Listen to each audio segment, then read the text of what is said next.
What's up, everybody? This is Kyle, SFL240SX on Instagram. I've been hosting SChassis and Skyline meets in South Florida for almost 20 years now. Welcome to my channel. One of the most important parts of a completed build is often the most overlooked: fire suppression. Ask yourself how many people you know who've invested $20,000, $30,000, even 40 plus into a build. Now ask yourself how many of those same people have an extinguisher handy should a fire break out. Not many, I bet. I've spent many years of my life trying to prepare my friends for this very real life scenario. Oftentimes even gifting extinguishers to some of my friends who maybe just never got around to it, and I didn't want to see anything bad happen to them. Why am I like this? My grandfather sold and serviced fire extinguishers for many years, and I've got a lot of firefighters in my family. So I was taught from a very young age the importance of fire safety. Unfortunately, I've also experienced and witnessed car fires firsthand.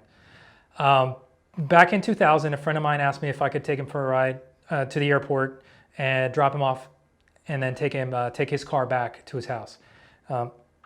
Everything went smooth until I dropped him off at the airport. On the way back, sitting at a light, and the car just started smoking. I called 911. Within 2 to 3 minutes, doesn't matter, as fast as the fire truck could get there, the car was fully engulfed.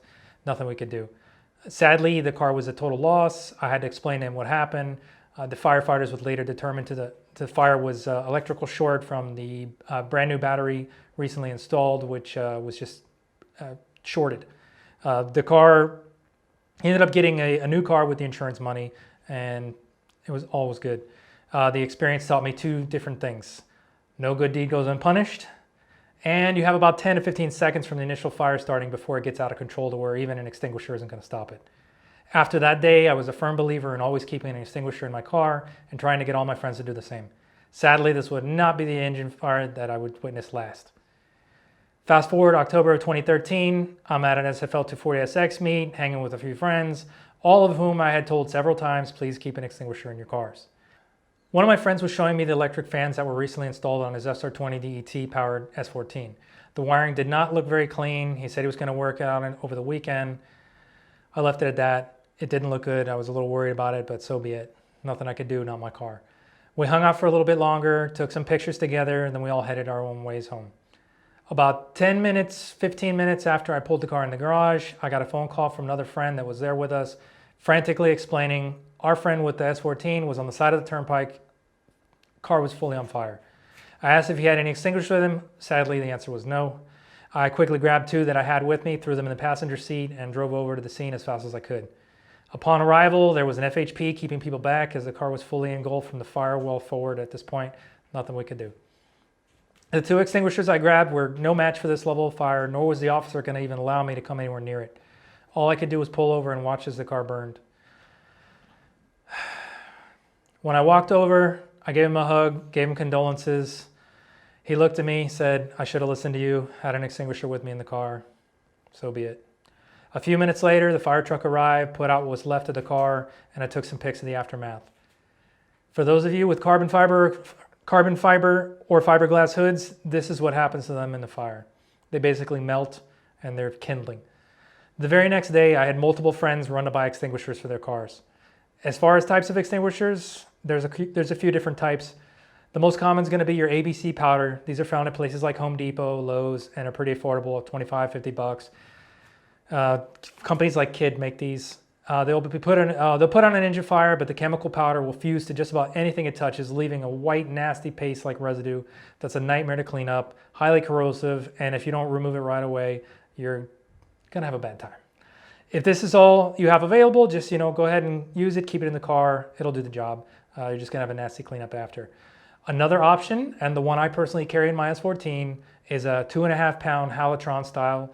Halon gas is no longer made, so Halotron is the new normal for gas. This is a gas that will extinguish the fire, won't leave any visible residue. You're still gonna have to wash off the area with a little bit of water because the gas does leave a little corrosive properties to it. These types of extinguishers cost around 150 bucks, maybe 200 bucks for a 2.5 pound, but are well worth it to avoid all the powder mess an ABC extinguisher would leave behind. If you're local to South Florida, a fellow SFL240SX member sells both styles over at Green Fire Prevention, so look him up.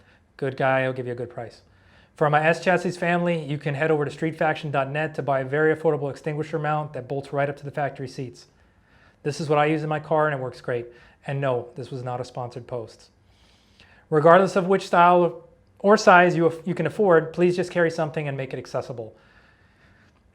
You really only have a few seconds to save your car, so every second counts. It might seem excessive, but you should do a dry run fire drill to make sure your plan is ready to go. Get used to the clip mechanisms your extinguisher mount utilizes, familiarize yourself with how to operate an extinguisher and how exactly where your hood latch might be.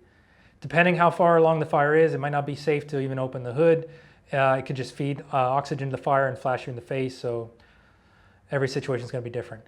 Use your judgment to limit the risk of your bodily injury and harm. You can always spray the extinguisher from into the car or any opening leading to the source of the fire. Keep an eye on the gauge of the extinguisher. It'll tell you if it's in good working order or if it needs servicing. All extinguishers require servicing at some point to them to keep them in good working order. They should be serviced at the moment that you use one. They need to be serviced, whether it was a quick spray or use the whole bottle. Even if you don't end up ever needing the extinguisher in your own car, you might end up getting the opportunity to save someone else's car or home from a fire and are guaranteed to make a friend for life doing so. Hopefully this story will motivate you to go buy one, because yes, this can definitely happen to you too.